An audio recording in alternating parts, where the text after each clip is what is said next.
Hello and welcome to the show with me, Ekaterina Kudashkina. And me, Yuri Tavrovsky. Today we'll be focusing on Pakistani-American relations. Pakistan's ISI chief, Lt Gen Zahir-ul-Islam, is visiting Washington from the 1st to the 3rd of August, holding talks with his CIA counterpart, David Petraeus.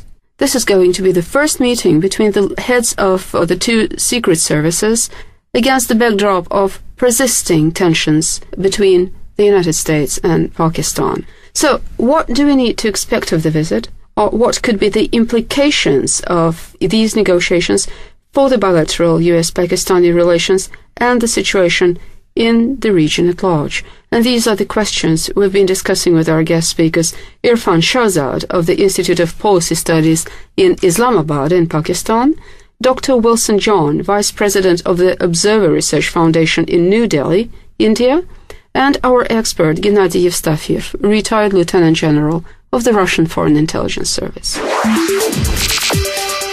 So, before we start our discussion of the matter, I suppose we could listen to an expert from Pakistan. So we're joined by Irfan Shahzad of the Institute of Policy Studies in Islamabad. Well, of course, the visit is very important in the backdrop that the relationship is now moving towards cooperation once again after, say, a long delay of almost 7 months in case of NATO supplies for the United States. And it is the first visit of ISI chief after assuming office.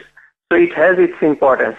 Another importance is that how the two countries move forward in their cooperation regarding war on terror and US-NATO drawdown from Afghanistan. It becomes very important at this point of time. What actually do you think could be a scope of subjects on the agenda? Well, my feeling is that first, the visit itself is an indication of realization that both sides realize that they need each other's cooperation.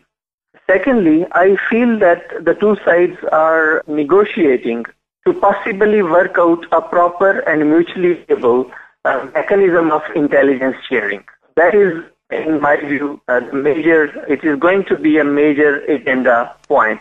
And of course, there are certain other points that will be discussed. Pakistan is pushing for end to drone attacks, which I do not see any possibility of being listened to, I must say, in the United States. Then Pakistan has its own complaints of rising attacks from the Afghan side on its soil, and that include not only Afghanistan-based militants, but also, and according to some media reports, Afghan National Army is involved in that also. And of course, Pakistan may also be pressed to go for an operation against Haqqani network. As far as I understand, the anti-American feeling is running high in Pakistan now. Well, this is true that anti-American sentiment is very high in Pakistan. Of course, I don't think that majority of the populace that will be following this visit at this particular point of time, they have their issues to care for, including energy shortages, economic hardships. So they will hardly be following such visit. But of course, if America does not stop drone attacks, even after repeated requests, it will mean that anti-Americanism will continue to rise in Pakistan. Could you tell our listeners a little bit more about the ISI chief? What is his background? He's a career soldier, and of course, he is quite clear that a person who becomes ISI chief has certain good credentials inside Pakistan Army. There is no doubt about that. And of course, that person has to be very close to the then Chief of Army Staff. So, of course, he has some close ties with the Chief of Army Staff, General Ishfaq Parvez Kiani, and generally he enjoys a very good reputation, not only inside Army, but also among other circles in Pakistan. Sir, thank you very much. And just to remind you, our guest speaker was Irfan Shahzad of the Institute of Policy Studies in Islamabad. This is Burning Point, looking into the details of the visit of the Pakistan's ISI chief, Lt Gen Zahir-ul-Islam, to Washington, D.C. And now another interesting point would be the reaction of Pakistani neighbors to what might come in the most favorable scenario as a U-turn in the relations between Pakistan and the United States. Well, the Indians, for example, the Times of India newspaper, very influential, writes that sources said Islam is coming prepared to talk tough with his American counterparts and with his own set of demands and a list of demands for the United States. As the U.S. prepares to withdraw troops from Afghanistan, the paper writes, the ISI chief would seek assurance from the U.S. that interests of Pakistan would be protected and taken care of. This is another very interesting point, especially given, as far as I see it, a general mistrust within the military ranks of Pakistan to whatever the United States say. Yes, and I think this mistrust is mutual. Definitely, the relations are at their lowest. Coming to us with the Indian perspective of the situation is Dr. Wilson John, Vice President of the Observer Research Foundation in New Delhi, India. I think what it will do is, I think some of the misgivings which both the parties have at the moment, particularly about Afghanistan, about Taliban, about Haqqanis, for example, and drones, if you look at Pakistan, and the supply routes. I think all these problems will be put on the table and I think will be discussed. And these are very important issues for US-Pakistan to resolve to some extent. So I think they will mutually hear each other and understand each other's viewpoint because they have conflicting viewpoints, divergent viewpoints on all these issues. But does the general have an experience in dealing with the Americans?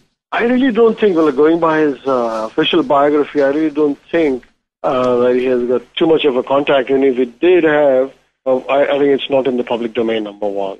He's not completely new to the Americans, obviously, because he has been in the ISI for quite some time in different sections of the ISI. So he must have dealt with the Americans at some level, particularly after 2001. So he's not a complete stranger to the American military establishment. How much, what kind of rapport does he have with anybody in the intelligence community or the defense establishment? I think it's very difficult to know. Doesn't seem to have too much of rapport. But I may be completely mistaken because they must be working behind the scenes together. He has done some course in the American armies, I think, with the U.S. Army College. But how much has he interacted with the Pentagon or the CIA in the last 4 or 5 years? I think that's a significant part. I guess, and this is purely guess, I guess he might have because he was a very senior officer in the ISI for quite some time. So he's been in and out of ISI for quite some time. So I guess that he certainly would have had a deeper working relationship with at least some of the key officers in Pentagon and CIA. There's been some very interesting contacts between the Pakistani senior officials quite recently, something like 2 weeks ago, and the results of the visit were quite inspiring. Do you think that the Americans might reconsider their relations with Pakistan just to limit Iranian influence there? The Americans are miffed about the Iranian issue. That's certainly true. But I really don't think they can stop Pakistan from reaching out to Iran because unless the Saudis are willing to step in and are willing to offer Pakistan their energy requirements, Saudis or anybody who's interested in giving them, because I think there's a desperate attempt on the part of the Pakistan to reach out to Iran, to India. I think they have a serious energy crisis at hand and has been suffering. This could also become a political issue in the coming elections. So I think their reaching out to Iran is largely driven by their energy needs for the time being and for future. The Americans, of course, are not very happy with that, and that's why they have been, and they're not very happy with the Indians also either. And that's why I think they have revived the idea of TAPI, Turkmenistan, Afghanistan, Pakistan, India pipeline rather than the Iran-Pakistan, India pipeline. So, so the Americans aren't very happy with the Iranian relationship with Pakistan.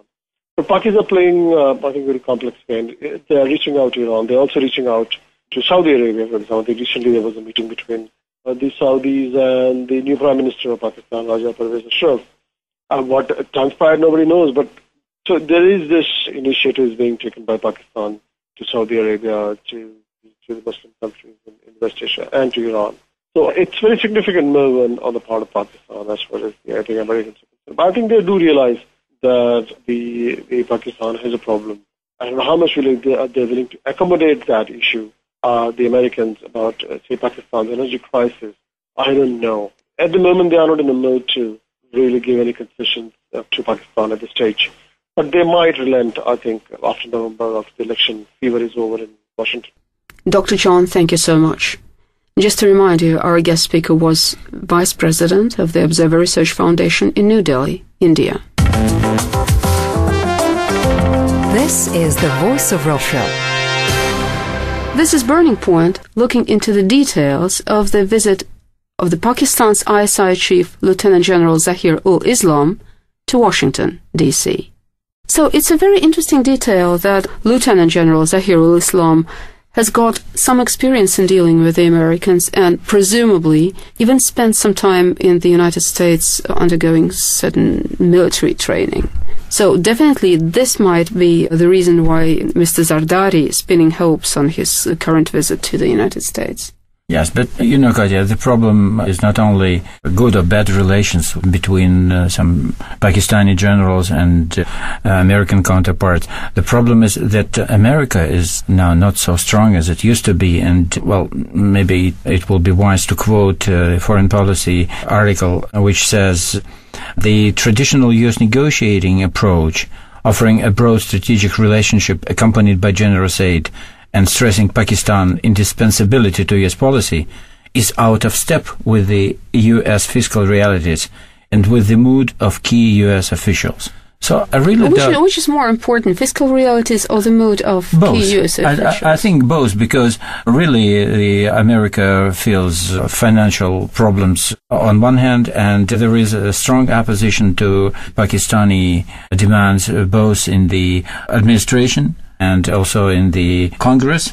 And actually one of the aims of this intelligence general is to meet people in the Congress. He will be meeting not only his counterparts in the intelligence community, but also the Congress. Definitely the United States could have been profiting more from good relations with Pakistan.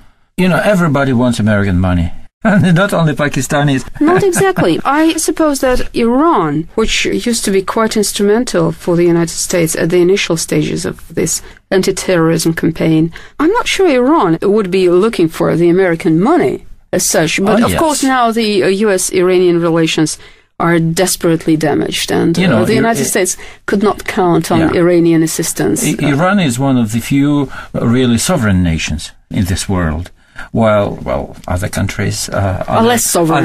Less sovereign. And it's very interesting that there are some people who also want American money, because these people are called the Taliban. No.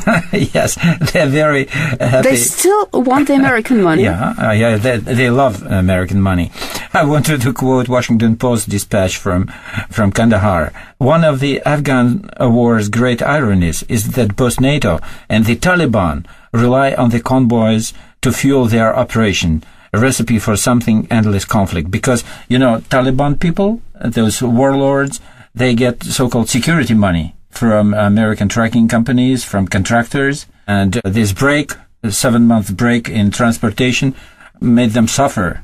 We're now joined by our expert, Gennady Evstafiev, and just to remind you, Gennady Evstafiev is retired Lieutenant General of the Russian Foreign Intelligence Service. As it is known, the interstate relations between the two countries are now under very big strain.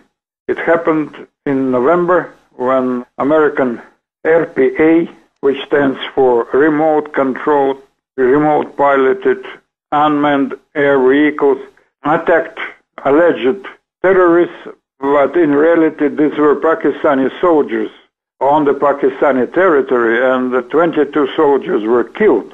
And the strain came out, and unfortunately, it is very surprising, the Americans, and especially American military, didn't want to apologize. Mm-hmm. In return, the Pakistanis stopped the supply route to American forces in Afghanistan. The ground route goes along the Pakistani territory. It is about 1,600 kilometers. 1,000 miles. And of course, it created rather serious strains in American forces in Afghanistan. Of course, the Americans were rather quick to arrange alternative lines of delivery, even through Russian Federation, but mostly through Azerbaijan, Uzbekistan, and Turkmenistan, northern line. But it is more difficult, and it's not yet as well established as it was before, especially now when Americans, following the pledge of Mr. Obama, promised that they would remove the bulk of their military personnel and, of course, NATO military personnel from Afghanistan. It is becoming very urgent to secure the line of withdrawal through Pakistani territory, by land transport, by railway, by sea lines from Karachi and other Pakistani seaports. And it is becoming more and more pressing.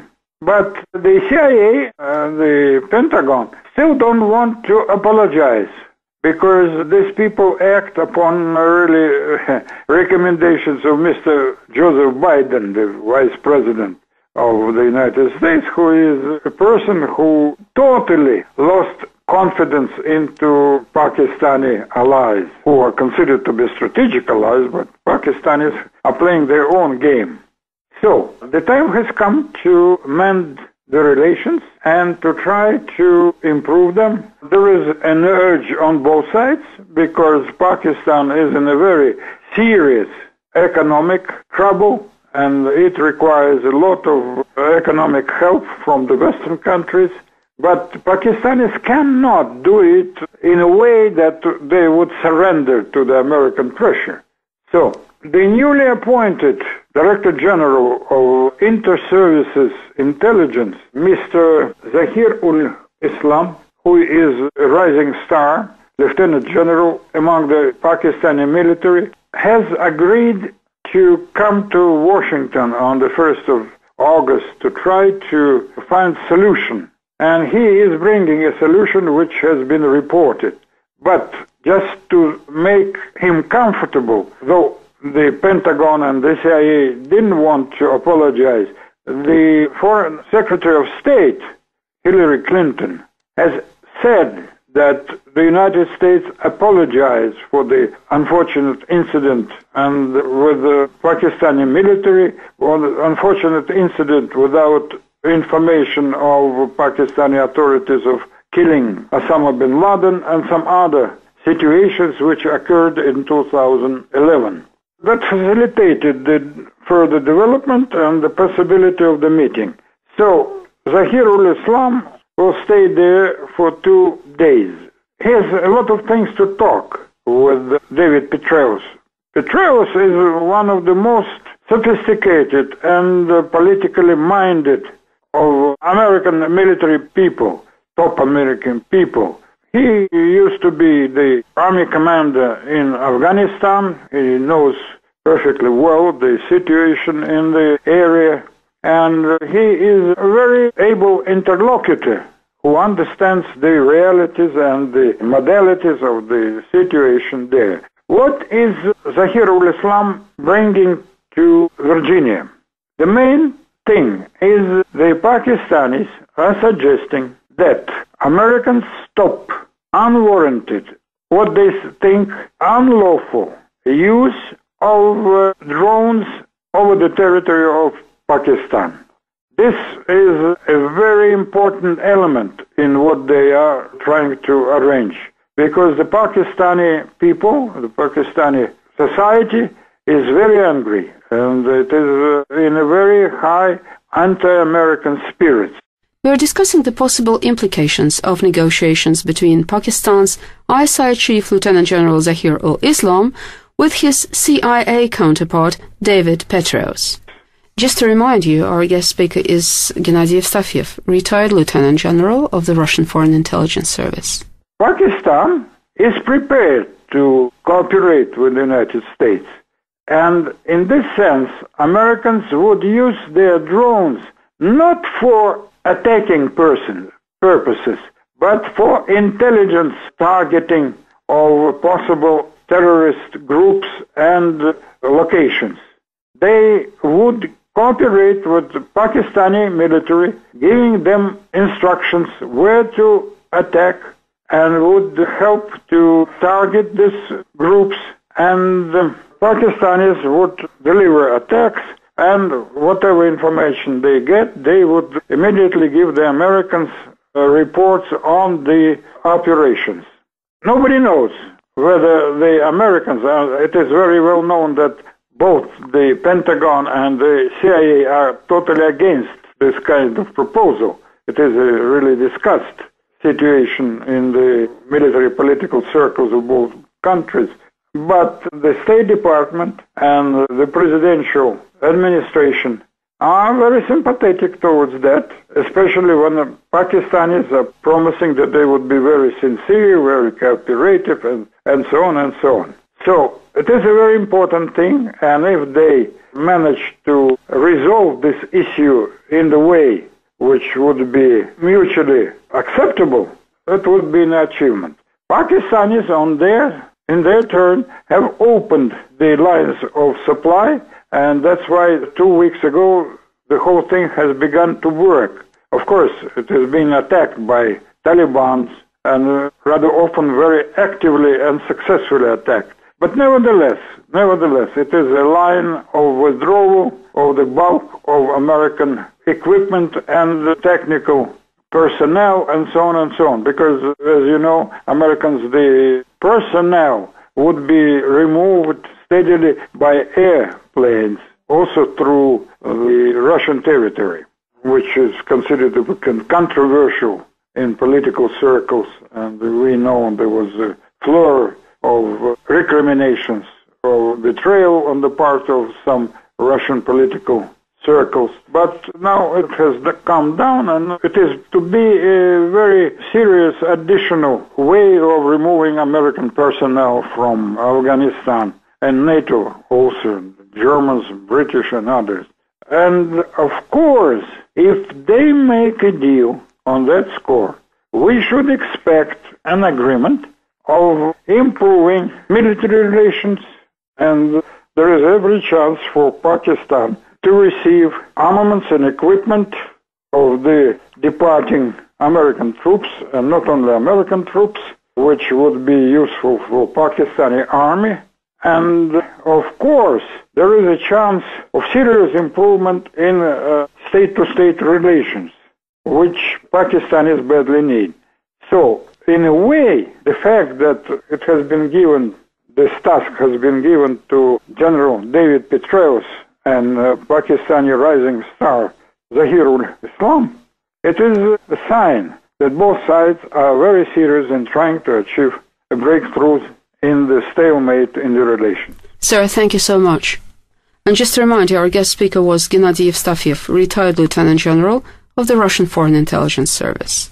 So, just to sum it up, Yuri, do you think that the implications of this visit would be strategic, or perhaps it is still too early to talk about strategic shifts in the relations between the United States and Pakistan? Yeah, I think it's too early to judge, and I'd like to quote one of the leading experts, Mr. Shuja Nawaz, director of the South Asia Center at the Atlantic Council, which was quoted by the Foreign Policy magazine. He writes, "The relationship is still very fragile, and any number of things could send it spiraling downward once again, including, for example, a clumsy drone strike, a U.S. troop incursion into Pakistan, or another attack on NATO forces by Pakistan-based militants. Any number of new crises or recurring crises is likely to trigger another round of recrimination."